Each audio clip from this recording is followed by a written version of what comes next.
Tardes con todos. Gracias por la invitación. Bueno, en esta oportunidad vamos a tener una charla de cardiología, de un tema muy importante, creo, y digamos, trascendental para el manejo de los pacientes que vemos en diferentes centros, en la consulta diaria, y de una patología que es muy prevalente, ¿no? Que es la hipertensión arterial. En esta oportunidad vamos a enfocarnos en lo que es el tratamiento farmacológico, el tratamiento no farmacológico y las diferentes pautas que debemos tener en cuenta para poder optimizar el manejo de los pacientes con esta enfermedad. Tenemos en esta oportunidad a la doctora Milagros Gil, ¿no? Es residente de cuarto año de la especialidad de cardiología y bueno, le damos el pase para que nos pueda dar esta charla. Listo, doctor, muchas gracias. Buenas tardes con todos los participantes.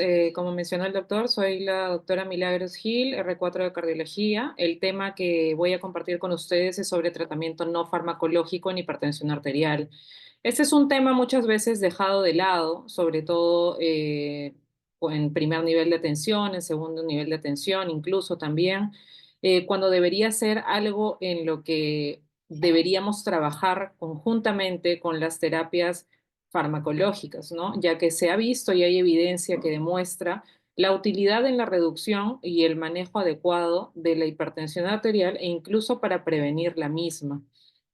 Entonces ya hay más evidencia, han salido guías en el año 2023 y 2024 en las que se hace hincapié nuevamente en estas medidas no farmacológicas, no solamente en los cambios en estilo de vida, sino también en otras terapias más avanzadas de las que también voy a mencionar un poco.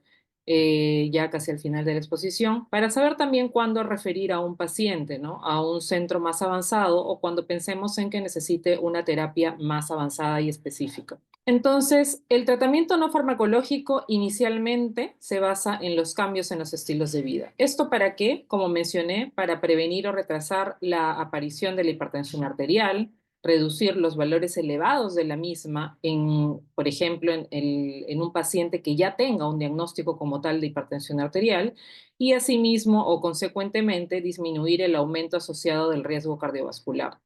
Se sabe que ya las personas con estilo de vida saludable tienen una presión arterial en comparación a alguien que no lleva un buen estilo de vida saludable, aproximadamente de 4 a 5 milímetros de mercurio más baja. Estas medidas de estilo de vida saludable pueden aumentar asimismo en un paciente que ya tiene una intervención farmacológica el efecto reductor de esta misma intervención, ¿no? Para así tener una menor presión arterial y reducir la cantidad de medicamentos necesarios para controlar. Sabemos que la hipertensión arterial en la mayoría de pacientes que se tratan, no solamente en el primer nivel de atención, sino también los que nosotros tratamos en el hospital, vienen con múltiples cantidades de medicamentos, ¿no? Y muchas veces dejamos de lado los estilos de vida. A veces están comiendo mal, no hacen ejercicio, tienen una vida sedentaria, fuman, siguen tomando. Y a pesar de que nosotros incrementamos el número de pastillas, aumentamos las dosis, no vemos una mejoría correspondiente, ¿no? Entonces es algo importante para recalcar a nuestros pacientes. Algo también importante a mencionar es que si bien es cierto, los cambios en los estilos de vida son importantísimos para un buen control de la presión arterial e incluso para prevenirla, cuando un paciente tenga indicación de terapia farmacológica, esta no se debería ver retrasada por un intento mío en que él cambie su estilo de vida. Eso también es algo que debemos tener en cuenta. Paciente con indicación de terapia farmacológica debe iniciar, pero hay algunos casos en los que podemos empezar con cambios de estilos de vida y si el paciente ya tiene una indicación, reforzar justamente estos estilos de vida. Entonces, las aristas importantes dentro de todo lo que ya hemos mencionado, básicamente son perder peso, el manejo de la dieta DASH o dieta mediterránea, la reducción de la sal, la ingesta de potasio, la actividad física, que es una de las que más ha demostrado una reducción con evidencia en la presión arterial, la moderación del consumo de alcohol y dejar de fumar.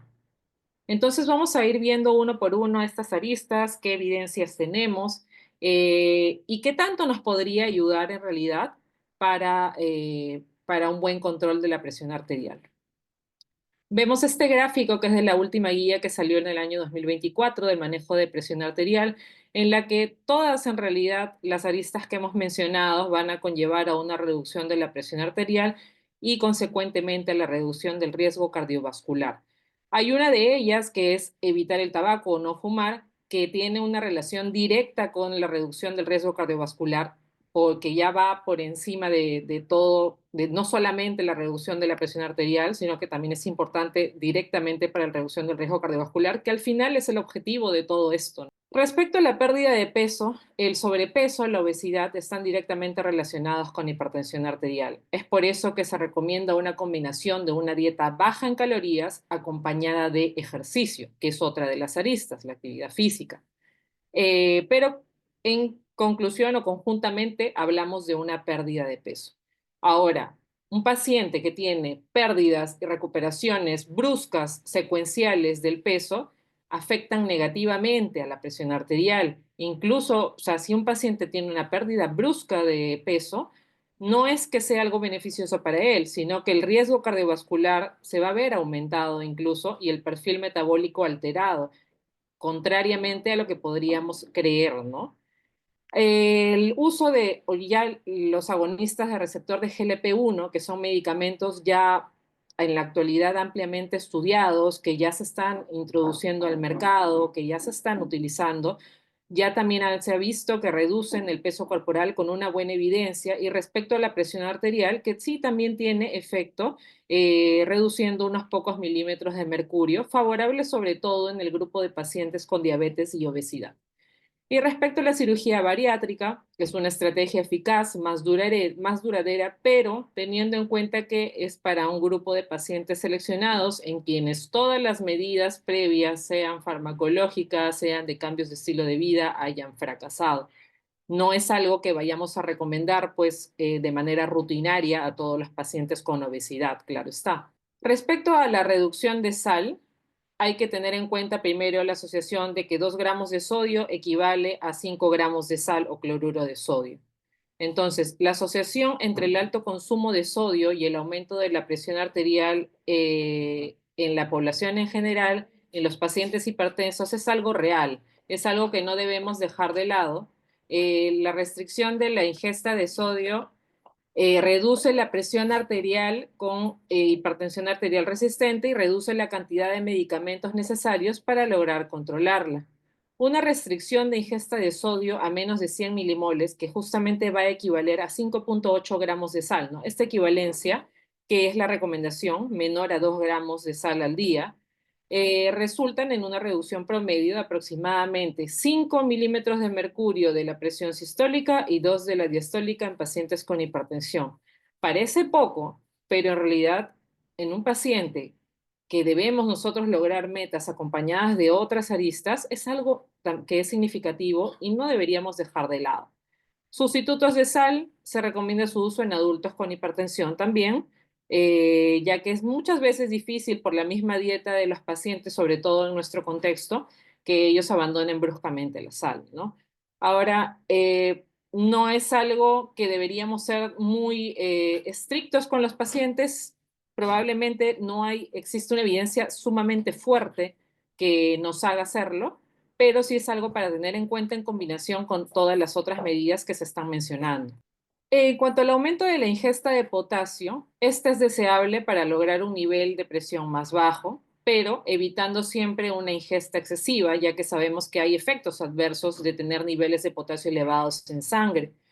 El efecto hipotensor de 60 milimoles, que más o menos equivale a 1.300 miligramos de cloruro de potasio, se ha visto que ha sido de 2 en pacientes normotensos y de 4 a 5 en pacientes hipertensos respectivamente.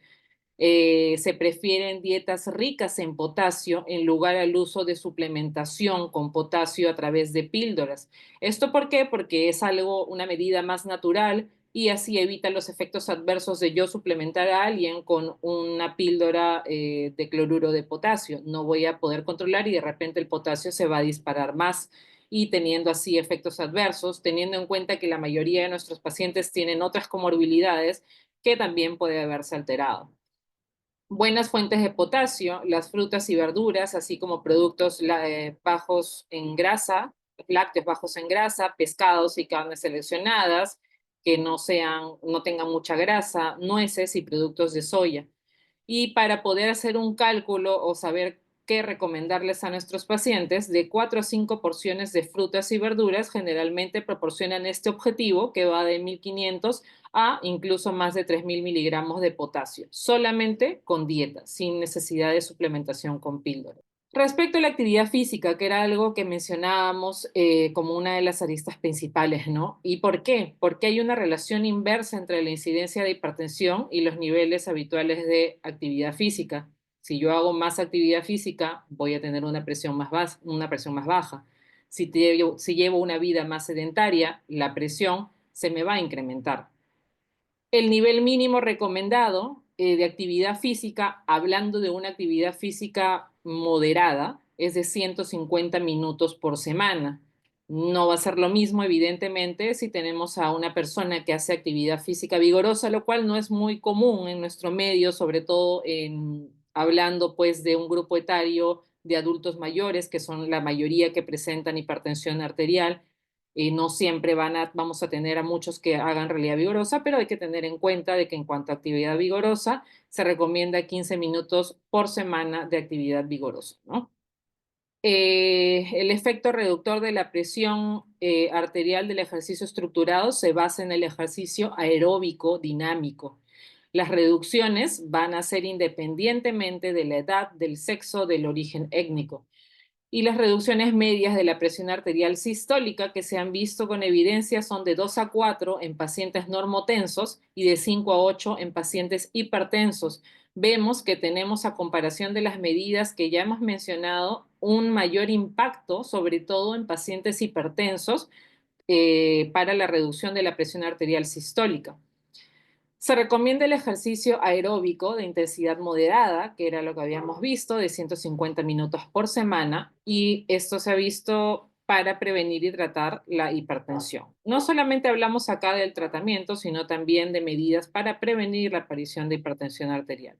Y en pacientes ya hipertensos se prefiere una sesión diaria de ejercicio para minimizar un problema que puede darse en un grupo de pacientes como la hipotensión post-ejercicio. Esto es para que el cuerpo se adapte a esta nueva rutina, por así decirlo, de ejercicios, ¿no?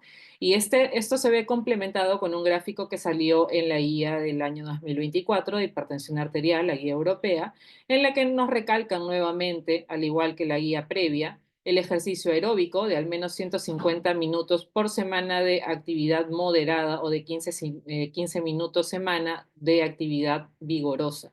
Esto incluye caminar rápido, el jogging, el ciclismo, natación, con una buena clase de evidencia 1. Nos habla también del aumento de la actividad física diaria, el número de pasos día, subir escaleras, caminar, andar en bicicleta, evitar sobre todo un estilo de vida sedentario, que es algo que debemos recomendar a los pacientes. Muchas veces ellos creen que yendo a hacer alguna actividad, ¿no? Ir a comprar, ir a hacer un pago, eso implica una actividad relacionada al ejercicio físico. Sin embargo, esto implica estrés. Entonces hay que explicarles bien que en un tiempo específico debe ser dedicado a la realización de esta actividad. Ejercicios de resistencia isométricos que ya se mencionan también en esta guía, de intensidad baja moderada, que también va a incluir ejercicios de agarre, de planchas, sentadillas contra la pared, en aquellos obviamente que puedan realizarlos, ¿no? Y otra evidencia con clase 1, buena evidencia, ejercicios de resistencia isométricos o dinámicos para complementar el ejercicio aeróbico.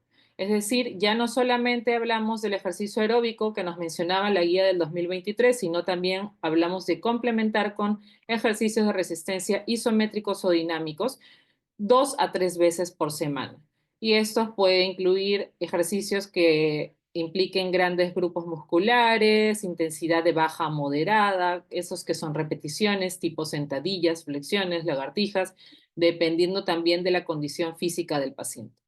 Todo esto nuevamente va a llevar a la reducción de la presión arterial y asimismo a la reducción del riesgo cardiovascular. En cuanto al consumo de alcohol, se ha visto, hay evidencia de una asociación entre el consumo de alcohol y la presión arterial. El riesgo de hipertensión ante el consumo de alcohol va a ser el mismo, o sea, va a aumentar tanto en hombres como en mujeres si la ingesta es de 1 o 2 bebidas por día. Hablamos de una bebida de 10 gramos, 2 bebidas 20 gramos aproximadamente. Se debe evitar el consumo excesivo de alcohol y se debe aconsejar en consecuencia a los pacientes con alto riesgo de hemorragia intracraneal. Recordemos que pacientes con valores o que manejan valores elevados de presión arterial tienen este riesgo de presentar hemorragias intracraneales, ¿no? Sobre todo cuando no son controladas. Entonces, si nosotros permitimos que estos pacientes además sigan consumo de alcohol, pueden ser más propensos a presentar una de ellas. Entonces es importante también aconsejarles a evitar el consumo de alcohol. En un estudio de metaanálisis se vio que la reducción de alcohol cercana a la abstinencia se asoció con una reducción de la presión arterial sistólica y la diastólica de 3.3 a 2 milímetros de mercurio en la diastólica respectivamente, ¿no? Entonces, si bien es cierto, falta evidencia más amplia que nos hable de que tenga un mayor impacto la reducción del consumo de alcohol, sí se ha visto que nos puede beneficiar. Y dejar de fumar, como habíamos mencionado, no solamente tiene una relación con la baja de presión, sino directamente con la disminución del riesgo cardiovascular, siendo el tabaquismo la principal causa prevenible de muerte y se sabe que aumenta significativamente el riesgo de enfermedad cardiovascular. Los fumadores van a presentar algo que se llama hipertensión arterial enmascarada, es decir, van a ser estos pacientes que vienen a la consulta a quienes les vamos a tomar la presión y esta nos puede salir en valores normales. Sin embargo, en el desarrollo de su vida diaria van a tener estos picos de presión arterial elevada, lo cual va a ser beneficioso para su salud va a ser perjudicial para su salud cardiovascular. Es algo importante tener en cuenta, se menciona también ya en estudios, y se ha visto que fumar un cigarrillo se acompaña de una activación del sistema nervioso simpático. El sistema nervioso simpático va ligado justamente a estas variaciones de los niveles de presión arterial. Esto conlleva un aumento prolongado de la presión arterial, alrededor de 30 minutos, generando unos altibajos de presión arterial que van a aumentar la variabilidad diurna de la misma, ¿no? Y esto al final altera pues todo el sistema cardiovascular de nuestro paciente. Otro efecto adverso, podemos llamarle, es que el fumar va a afectar el efecto hipotensor de algunos fármacos antihipertensivos, como los betabloqueantes, que muchas veces también los utilizamos como terapia antihipertensiva en nuestros pacientes. Y dentro de las recomendaciones vemos que de la mayoría que hemos mencionado, tenemos un buen nivel de evidencia A, B, con una clase 1 de recomendación, ¿no? Habíamos hablado, ya resumiendo, la parte de la restricción de sodio, 2 gramos al día. Esto equivalente a 5 gramos de sal al día, ¿no? Pensando también en el uso de sustitutos de sal en pacientes hipertensos, quienes no se adecúen mucho, también es una buena opción, pero sí teniendo en cuenta estos límites, ¿no? Una clase 1, nivel de evidencia.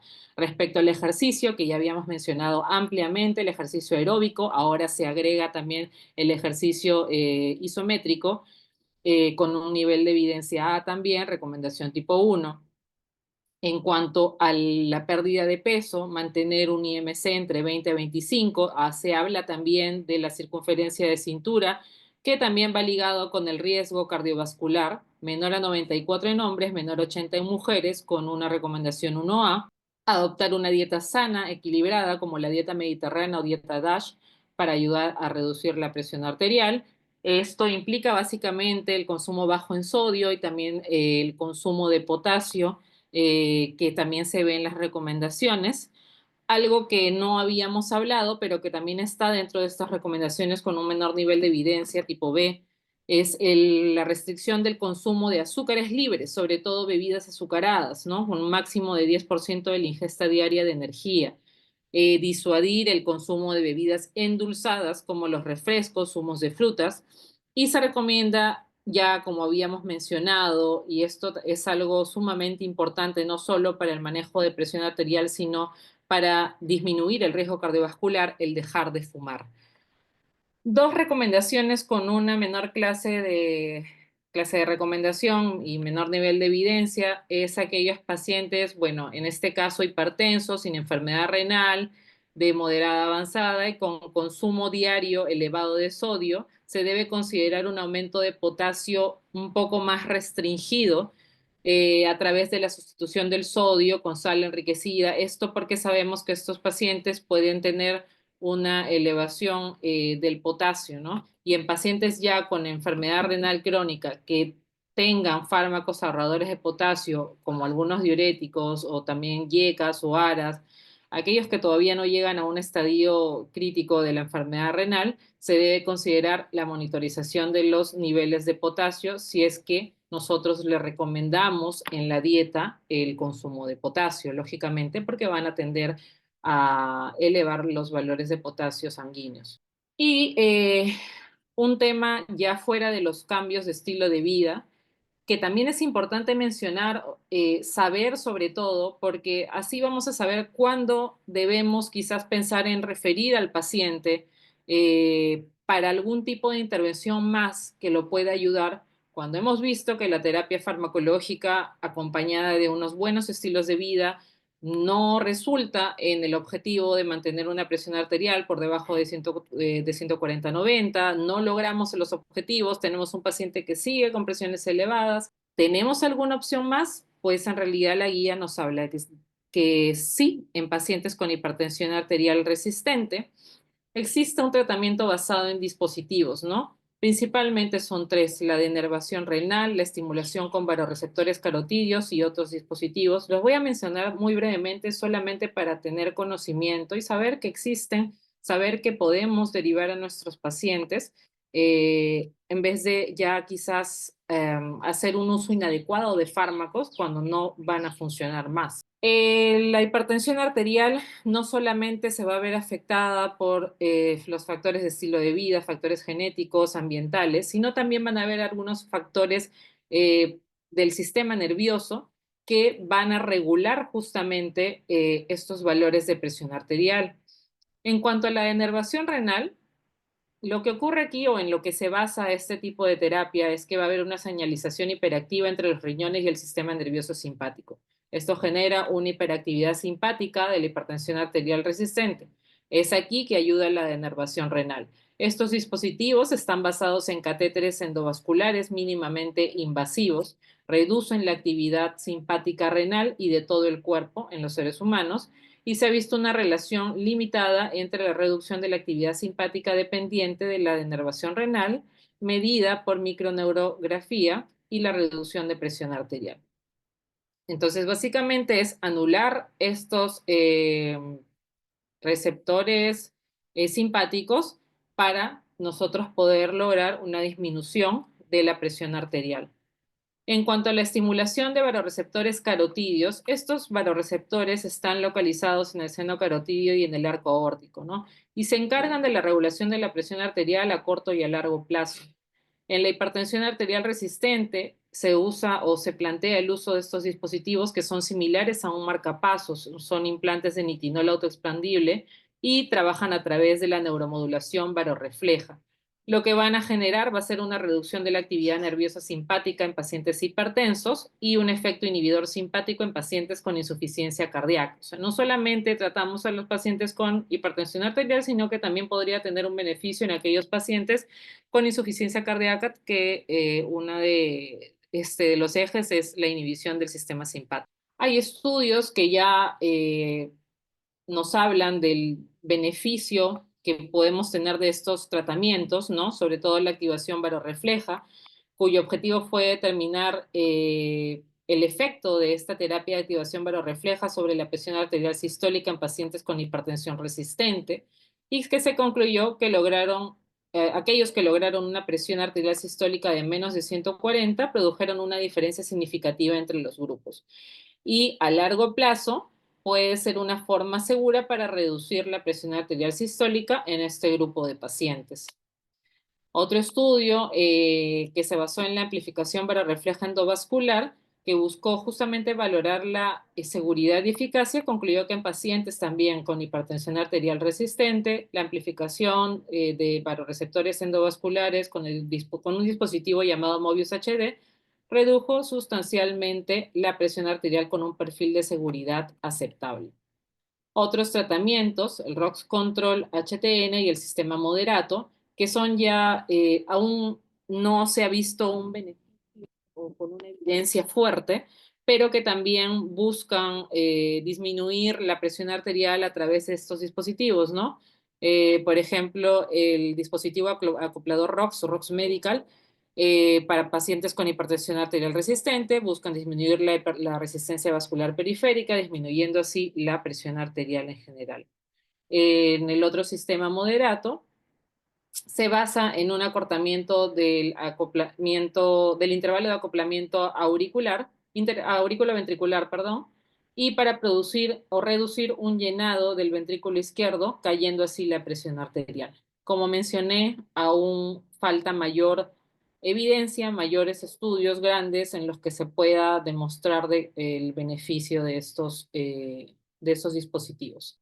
Vemos acá justamente el uso de los tratamientos endovasculares a través de los catéteres para justamente el tratamiento inhibir el sistema simpático, que es a través de catéteres, y este sistema de la inhibición de barorreceptores carotídeos, que funciona como un marcapaso, que también va a ayudar en este grupo de pacientes con hipertensión arterial resistente. Y eso sería todo.